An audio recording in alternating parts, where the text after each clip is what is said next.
Hello, everyone. Welcome to Brownish Parenting with Dr. Amita on Ruckus Avenue Radio. This show unveils modern Desi parenting topics and explores the latest research for raising our bicultural children. Today, we're diving into South Asian culture and youth. What are the issues that are at the forefront of what they're going through? What do they wish their parents did more of? And what do they wish their parents did less of? Let's first explore the world of South Asian American children in general. What are they going through that's different from the way we were raised? We already know some hot topics like the digital age and social media, but what else is going on in their lives? Today, I'm going to take you beyond what we already know to look at how our child's environment is shaping them. Where are our children growing up?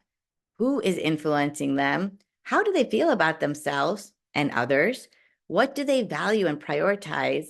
And what does it mean to grow up as a South Asian American today? So this episode is all about amplifying the voices of South Asian youth, because in order to meet the needs of our children, we need to know what the main issues and problems are that they are facing. And many youth don't want to tell parents because they feel judged by them. They don't want to open up. Sometimes they feel like they're burdening them or overwhelming them with their problems. But we need to know, because that will help us adjust our parenting to meet the needs of our children. One thing we know that children are still struggling with today is bicultural identity. This was what I found out when I met our guest who will be with us later on in this session, Aru. And he came to me explaining to me that he was struggling with being South Asian and American. And this was interesting for me to hear, because in my mind, I thought that was an issue that I had dealt with. My dissertation was on South Asian American identity and the role that played in South Asian American women pursuing a career in teaching. So I was baffled when I heard that he was still dealing with the same issue, because I felt like we lived in the Bay Area. There were a lot more South Asians around us. But when I had my conversations with him, I found out that his experiences were very similar to mine. And so I became an advisor for his senior research project. His specific topic was accepting one's Indian identity, growing up as a second generation Indian American in the US. So today we'll talk a little bit more about that and what that looks like for our children growing up here. But I also want to find out more about youth and what they're struggling with in general. So what comes up for Generation Z, who are also known as the Zoomers? They are children that were born between 1997 to 2010. And I have a son who's a Generation Z, Zoomer. We also want to think about Generation Alpha. Those are children that are born between 2010 and 2024. They're also known as the mini millennials. And I also have a daughter that's a Generation Alpha. Now, they're known to be the most technologically aware generation, which could also lead to reduced attention span and information overload. But both generations are going to be bringing their unique perspectives and experiences to the table. And this is what we really want to understand. Now, some of the reasons why children just don't tell parents what's going on with them is because they feel like they're going to be judged, they're going to get in trouble, and they're going to get shamed. So oftentimes they bury their struggles and challenges because they just don't want to add on another layer with their parents' reaction, and they sometimes don't feel like it's going to be very helpful. So we want our children to feel confident that we are dedicated to helping them, no matter how messy or complex life gets. So we want to send them these messages that we are that safe space. It's okay if things are weird, awkward, scary, stressful, complicated. We're there for them. And it is our job to help them figure out who they are in the world and to be true to that. So today, I just want us all to actively listen, put our judgments aside, to understand the perspective of our youth. Let's pause for a break. And when we come back, we are going to talk to our guest, Aru, a senior at the Waldorf School, about his experiences growing up here. Welcome back. We left off talking about why it's important to hear about youth perspectives today. So let's go ahead and introduce our featured guest. Today, we have our guest, Aru Patwardhan, a senior at Waldorf School of the Peninsula. Aru is an Indian American born to Punjabi and Marathi parents. His interests range from football and lifting to politics and psychology, as well as business. I want to thank Aru for being here today to help guide us through talking about his senior research project, talking a little bit about bicultural identity and the youth experience in general. Thanks for being here, Aru. Thank you. Yeah, so I'm excited to get into this with you because the last time we did an interview, you were able to interview me. And so now I get to interview you. So hmm can we just start with telling me more about your experiences growing up in Palo Alto and what got you interested in thinking more about your research project on bicultural identity development? Yeah. So we moved to Palo Alto about 12 years ago, I would say in 2012, Mhm. because I was born in San Francisco and then we moved to India for about 6 years. So I got to spend time there and live Wow. there and then came back to Palo Alto for elementary school. And Palo Alto is obviously it's very nice.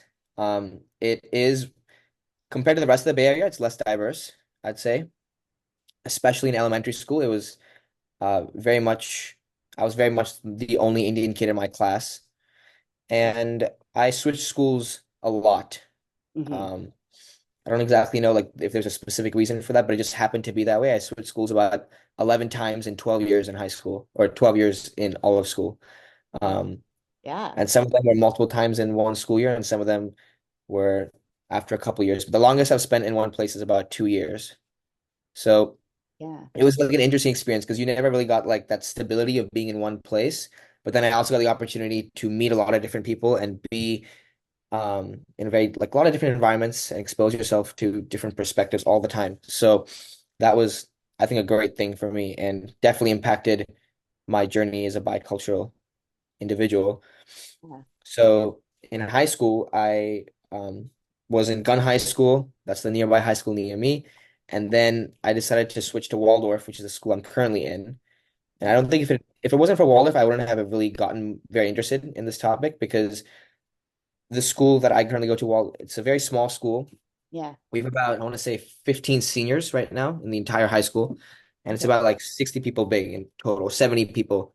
Hmm. So very small. You have very personal connections with all your teachers, and the classes are very critical thinking focused, and they cause you to reflect a lot. So around the end of my junior year, you had to start thinking about, hey, what do you want your senior project to be? And the senior project was basically like this project that you dive into something that you don't know a lot about, and you spend about 6 months doing it, and then you present on it at the end of the year in front of the entire school community, which was about, I would say, 100 people in total, 150 people in this full school community.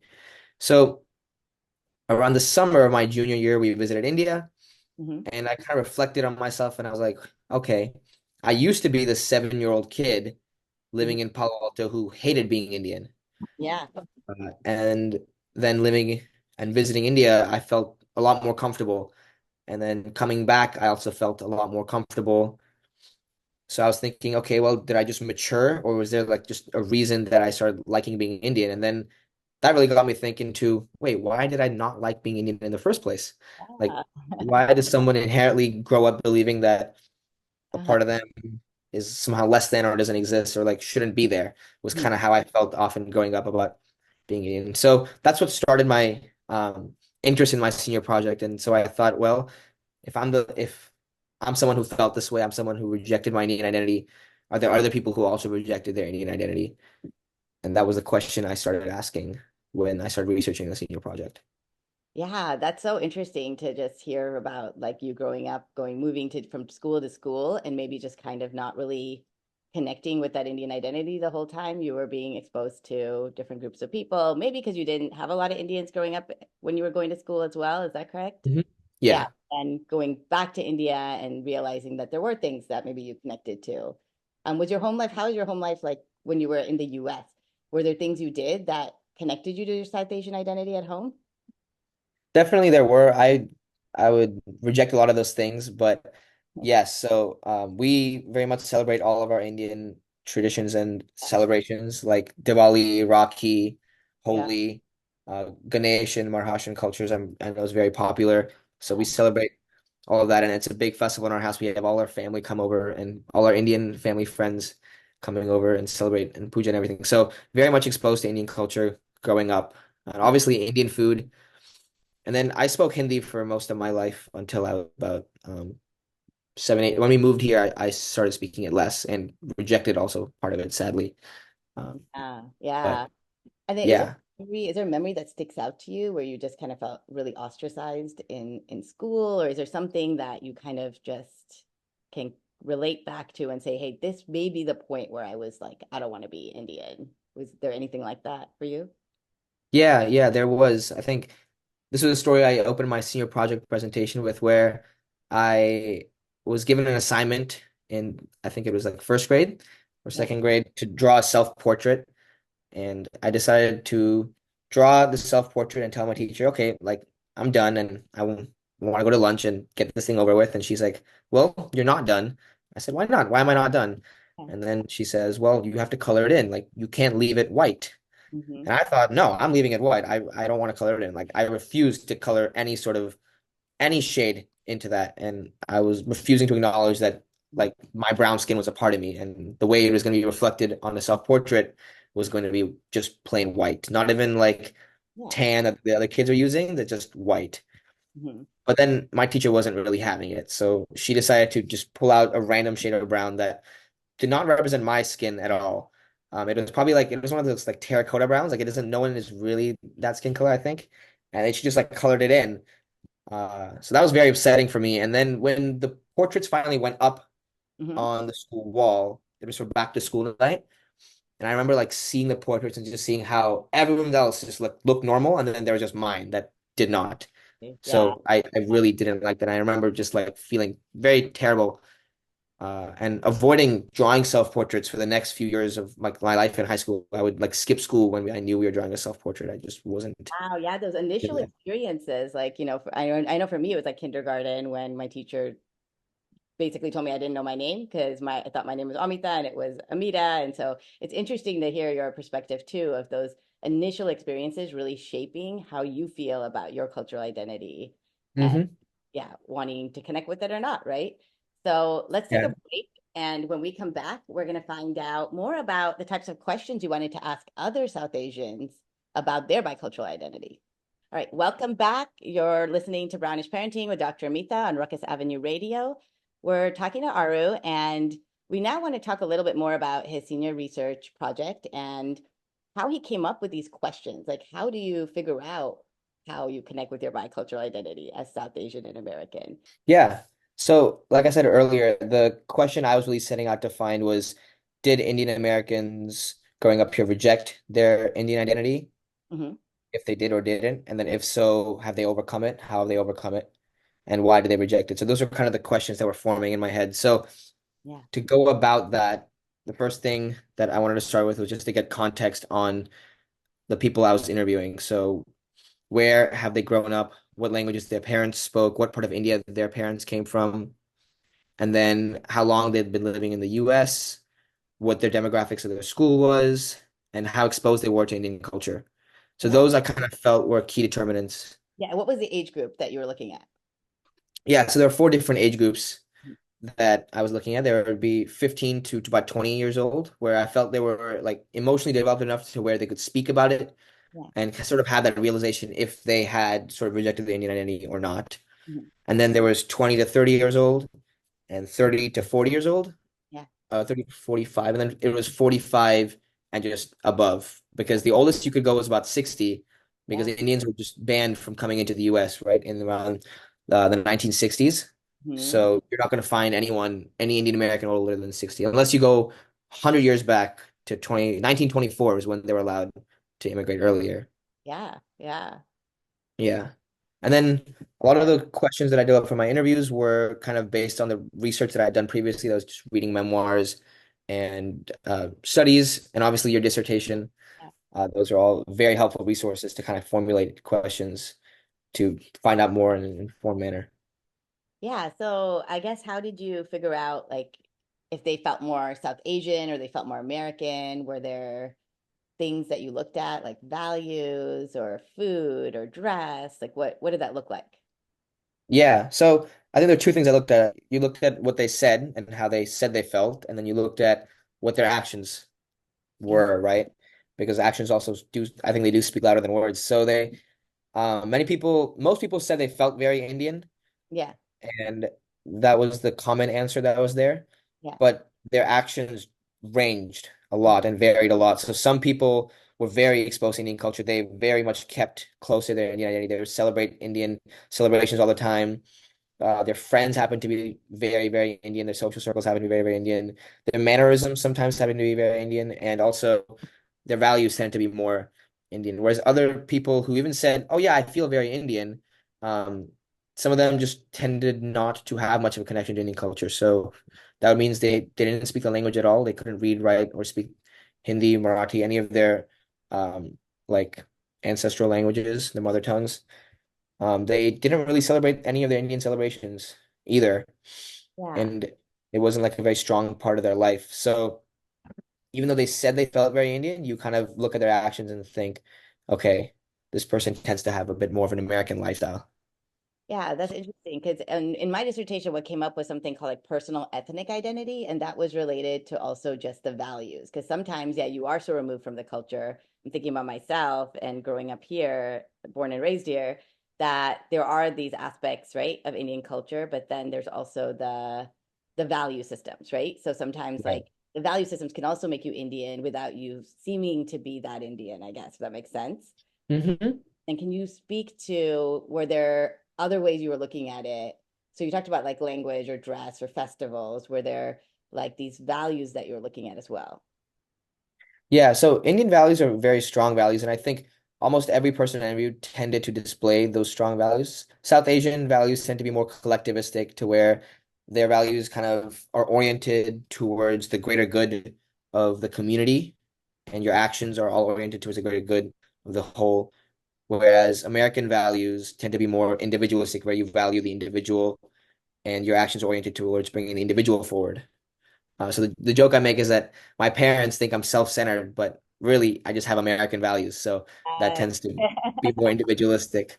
But most of the people who I interviewed tended to have those collectivistic values. They really valued family, which is a big thing in Indian culture, and education, which is yeah, another huge value in Indian culture. And every single person I interviewed strongly valued education, even if they were under heavy academic pressure when they were younger.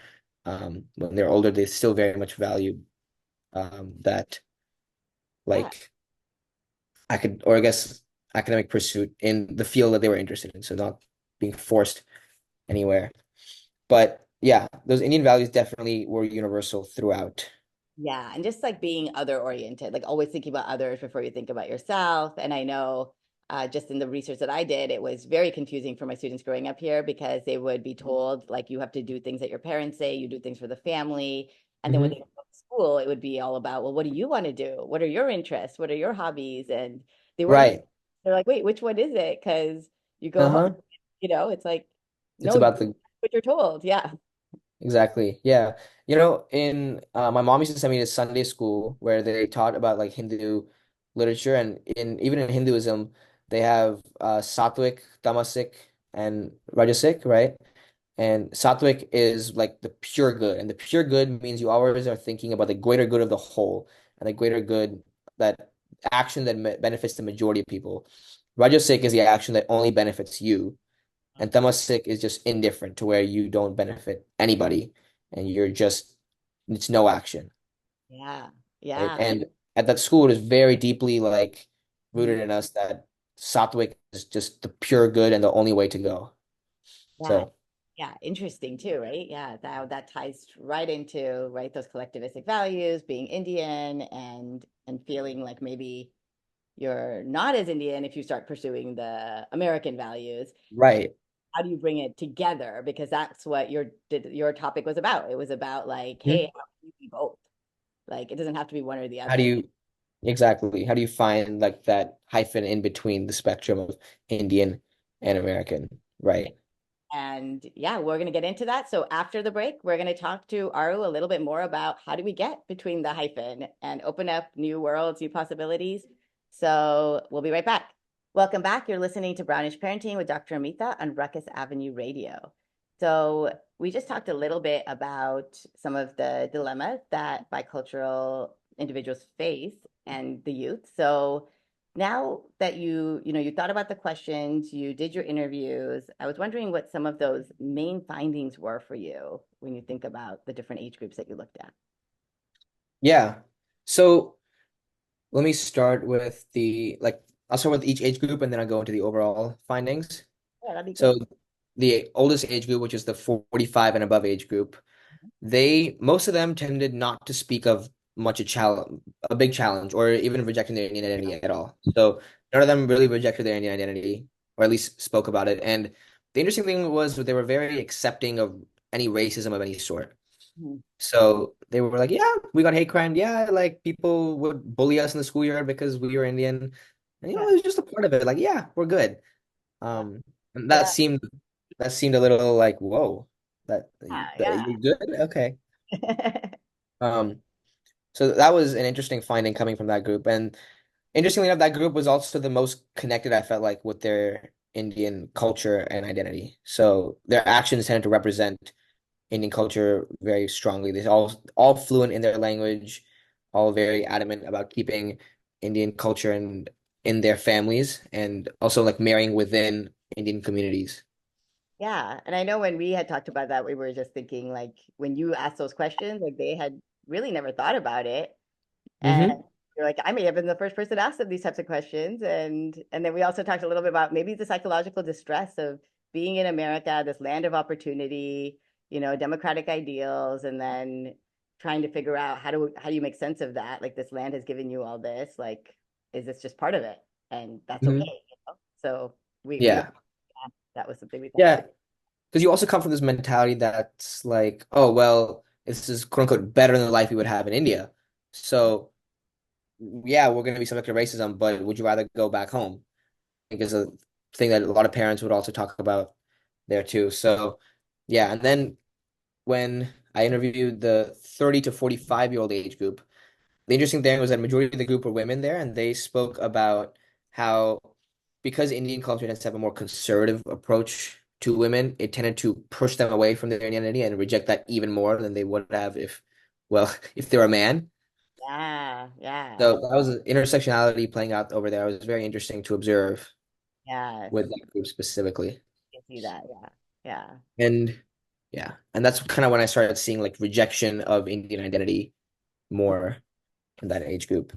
And then the 20 to 30 age group and the 15 to 20 age group were all very similar. They all spoke about having challenges with Indian American identity, rejecting Indian identity when they were younger.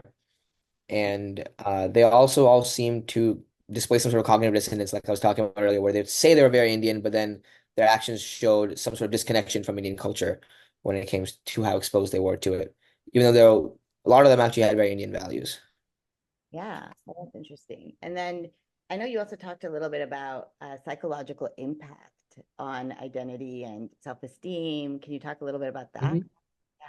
Yeah. So I guess let me kind of talk. This will, I think, tie in with the overall Yeah. sort of Okay. findings that I had, Mhm. which was my original question is why did Indian Americans reject their Indian identity, Yeah. right? And to understand that, we had to understand that how ethnic identity, bicultural people form their ethnic identity, right? So that is formed on the perception that you have of an identity. So if you have a positive perception of Indian identity, you're going to accept that.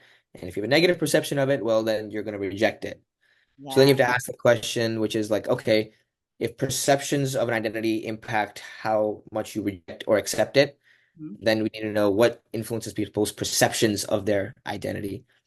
And the big thing I found there was just the social environment you're in. That was the biggest indicator of how accepting you are of your Indian identity. So most of the people I spoke to, they would be rejecting their Indian identity in high school Mhm. or in middle school, and then when they would go to a new social environment, say like in college or in high school, they would be exposed to a very validating environment that validated their Indian identity. Yeah, because you have like the So, Indian cultural clubs, you have the Bollywood nights and dancing and Holy Now, which I didn't have when I was in college. mhm, But yeah, you have a lot more. exactly. So people like in our school, Holi, people everyone loves it, everyone enjoys it.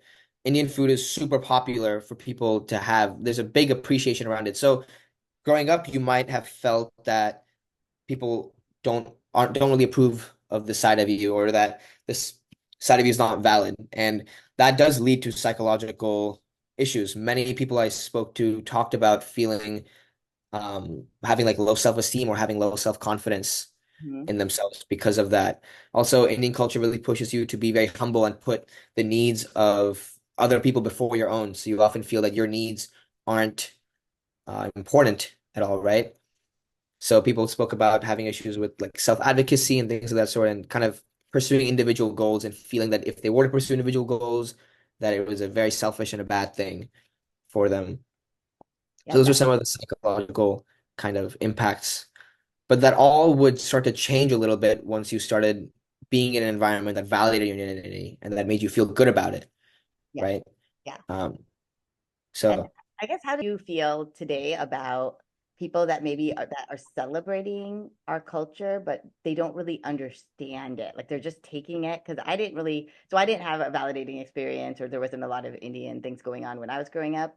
But then now Mhm. I'm seeing so much of it, and I'm thinking about like cultural appropriation, where you see Madonna or Selena Gomez wearing the bindi, but then do they really know that much about the culture? And I'm wondering because I mean, you guys are way more critical, of everything that's going on in the media.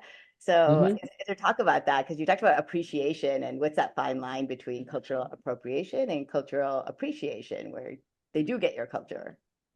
Yeah, I think it's there's a very simple explanation to that, whereas cultural appropriation comes from a place of ignorance, Hmm.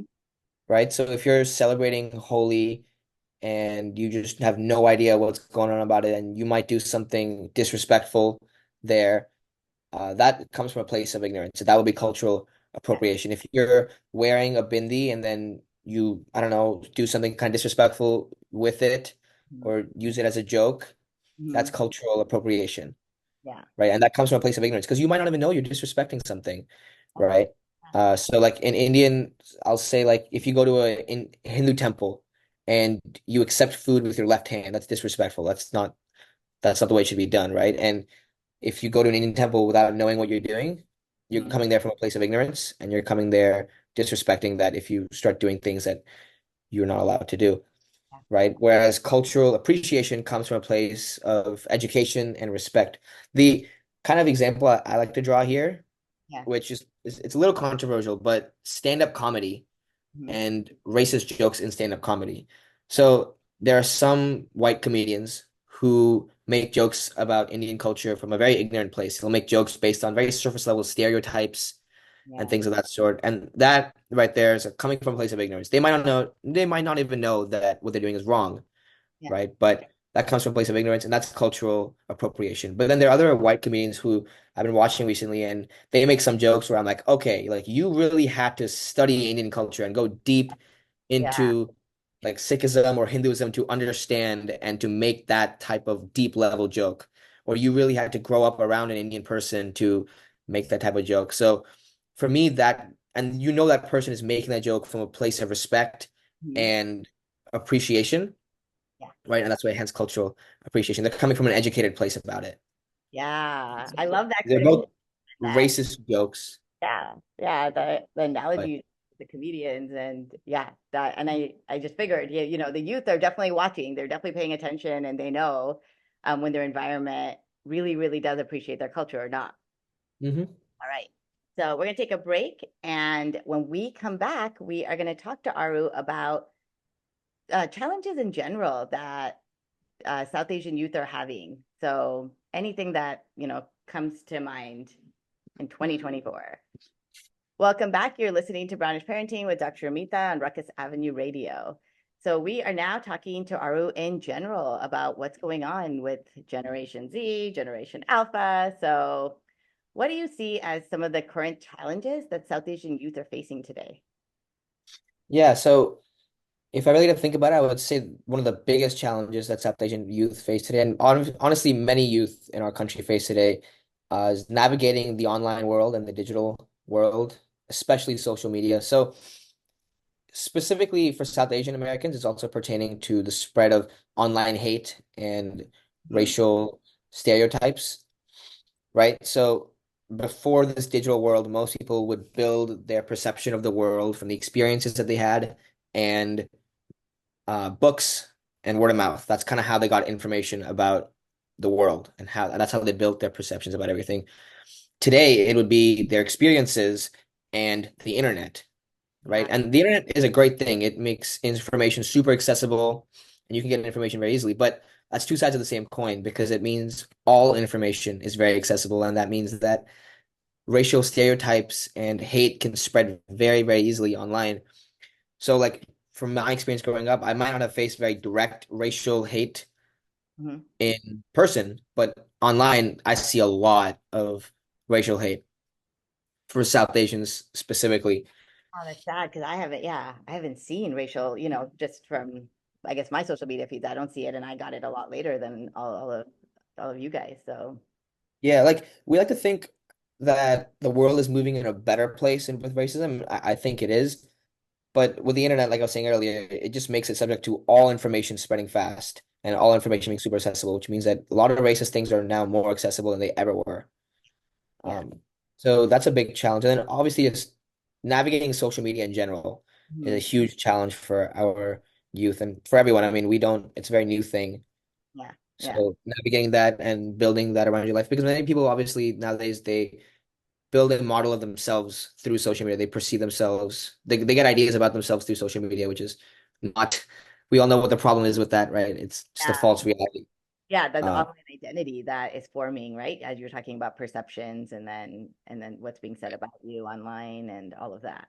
Yeah. exactly. So we might see in the future when people are spending like even more time on their phones, like Generation Alpha, they spend a lot of time, a lot more time than Generation Z does. Like people think we're bad. Like I know people who are far younger than me and they're on their iPads 24/7. If that's the quote unquote social environment that they're in and spending 10 hours or 6 hours a day on that, it's not anymore about the high school you go to and the college you're in that in fact impacts your identity. It might be just the social, your feed on YouTube or your feed on TikTok that impacts how Yeah. much you accept or reject your Indian identity. Yeah, and you got to check those algorithms of what children are on because that's shaping their social environment on social media.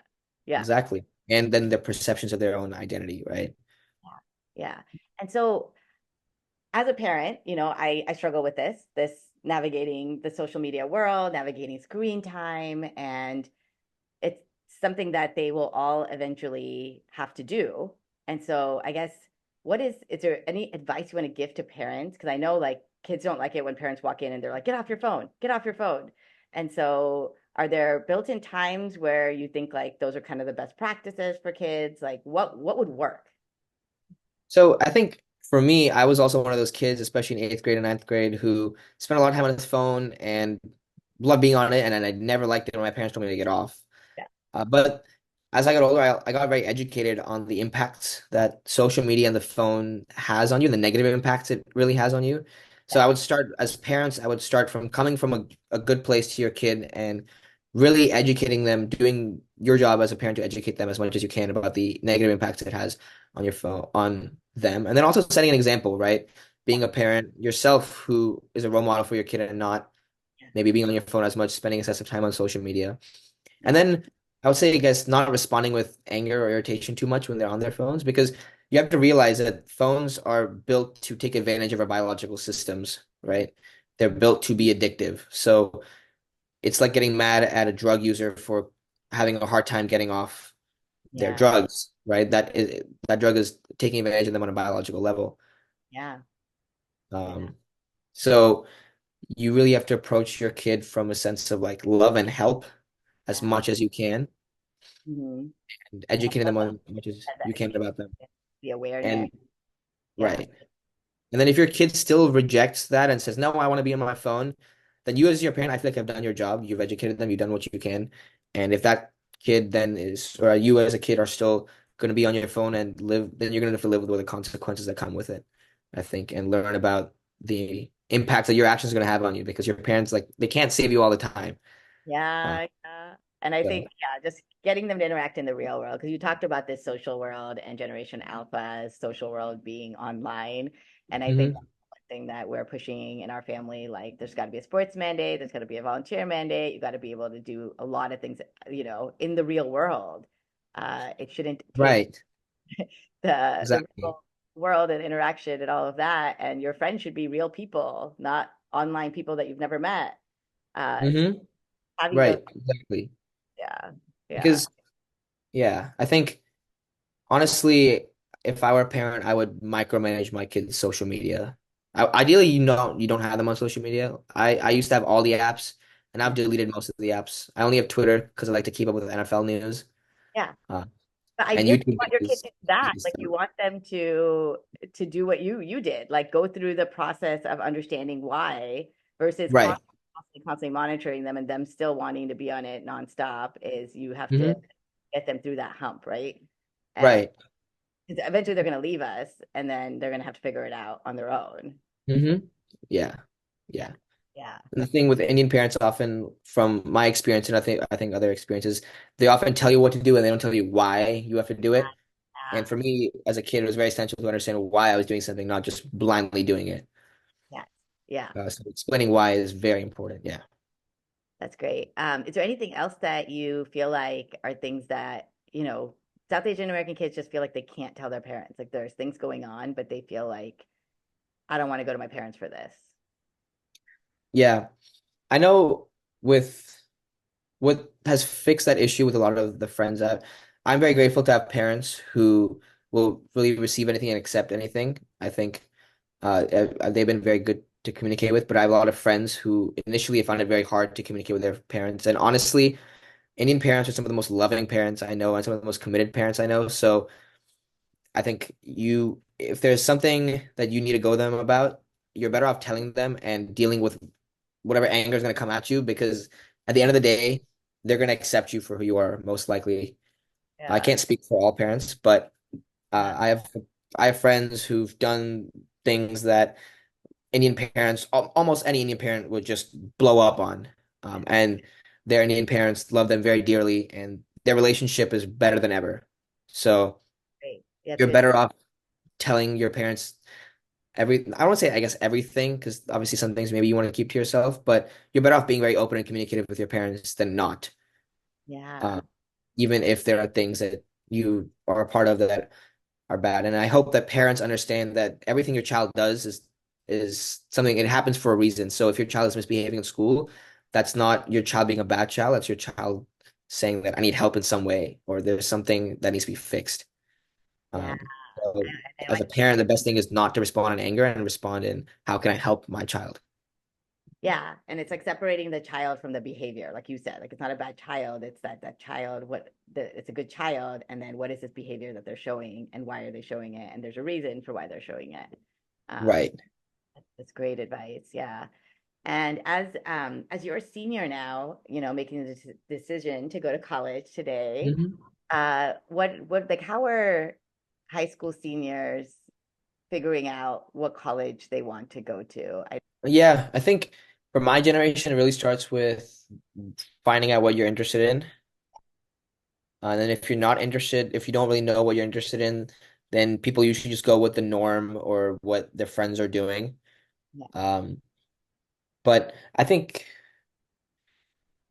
yeah, you definitely have more options today than I'm assuming you did then.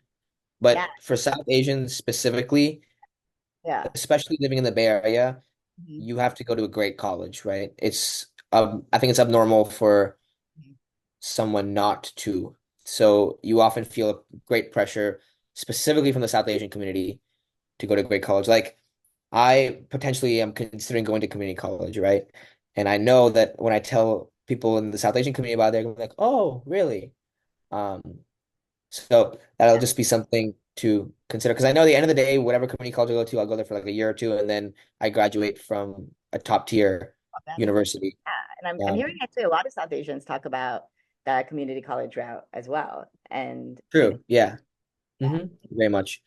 But I think living in Silicon Valley, there's still definitely that academic pressure and competitiveness. I went to Gun High School, and Gun High School is notoriously known for being super, super competitive, and everyone is aiming for the Ivies and high caliber schools there. So that definitely is there, yeah, and you yeah, kind of you really have to build a strong sense of self to know that, hey, I don't want to do this, and I'm going to go down my own path and believe in that. So that's a great thing about having that American identity to yourself too, because that's what the American identity is all about, right? I'm gonna go do me, Yeah. and I'm going to go pursue my dreams, right? Pursue the happiness. So that's Yeah. the great thing of having that balance. That's yeah, that's another that kind of goes back full circle to just honoring your identities, right? And pursuing that education, but doing it on your own terms based on what your interests are, where you want to be, how comfortable you feel. And I think Hmm. that's awesome to be able to do both, and that there's way more options available today than in the past, and just being confident in who you are. Like I started this podcast episode off with, the job for our parents is to really help kids figure that out, figure out who you are, what your values are, and being true to that. And Hmm. I think this episode really helped with all of that, like thinking through some of that. All right, so let's take a break. Welcome back. We are at the end here, and I wanted to just talk to Aru a little bit more about what his sort of main recommendations were for connecting with your bicultural identity. Yeah. So I want to preface that first. I'm an 18-year-old and I this was a thing I'm going through myself, Yeah. but I definitely researched it, so I have things to say about it. The first thing I'd say is to reflect. So really you have to reflect first on how accepting you are of your own Indian identity and get to know that. And then reflect how accepting your social environment is of your Indian identity. Maybe you might want to expose yourself to some new people, Mhm. right?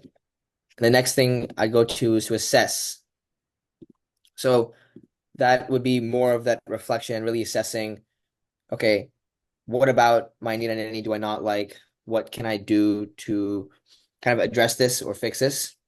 And Yeah. this would really be taking your self-reflection to like another level. You go deep into yourself and you really have to sort of realize how far and how pervasive this is because it's your rejection of your Indian identity doesn't just impact like how much you think about your Indianness, it impacts really almost every single phase of your life and who you are. Yeah. Yeah. Yeah. And the next part I'd say is to embrace. So really find something, start by just finding something about Indian culture that you like. And if you're rejecting it, it's hard to do that because you inherently think like everything Indian is bad. But I assure you that you will find something that you like, that you love, that you have an appreciation for. Like maybe you want to watch cricket or something that you might enjoy that, or try more Indian food, things of that sort. So just anything about Indian culture that you find an appreciation for that you'll be proud of. And then the last thing I would say is to remember that it's a journey. So you're not going to be in the same place at the same time. There's a spectrum of how Indian you are and how American you are, and you're kind of going to be flowing through that through most of your life, and that's okay. That's completely fine. But as long as you're at peace with yourself and you're at peace with your Indian American identity, that's what matters. Yeah, that's great. That's great to that spectrum and that journey because I'm still on it too. So, you're talking about it, and I'm still on that same journey and constantly reflecting, assessing, like you said. And because it goes into our subconscious. Like if we don't, like we're making decisions and we don't even realize that those decisions are from us maybe not wanting to do those Indian things that we may enjoy. Mhm. We actually thought about it and thought about ways in which we wanted to connect in our communities. And so that was some great insight there. And so if an audience member, if anybody wants to connect with you, how can they reach you, Aru? Yeah, they can reach out to me by email. I can say it, or I think that would be probably the easiest way. Yeah, yeah. Yeah, so my email is ARU, my first name, and then PATWARDHAN